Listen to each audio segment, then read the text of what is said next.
Sino si Santa Claus ang tanong sa akin ng aming bunso na naglalambing? Bakit Pasko lamang namin kapiling?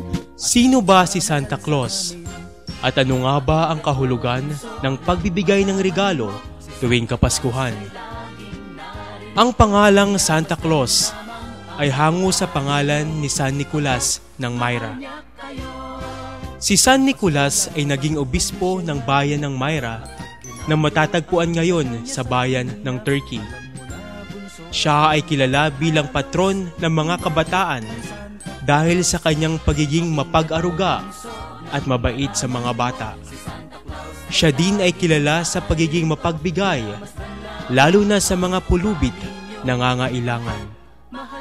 Ang pagbibigay ng regalo tuwing Kapaskuhan ay isa sa mga kinagisnan na nating gawain na siyang nagbibigay ng dagdag saya tuwing sasapit ang Kapaskuhan. Ang kaugaliang ito ay hango mula sa salaysay na pag-aalay ng mga regalo ng mga pantas kay Niño Jesus noong siya ay isinilang ayon sa Ebanghelyo.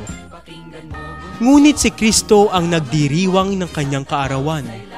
Hindi ba dapat siya ang bigyan natin ng regalo at hindi ang isa't isa?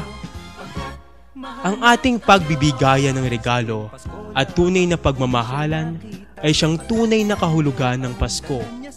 Ang ating payak na regalo kay Jesus ay ang pagbibigay ng tunay na pagmamahal sa ating kapwa.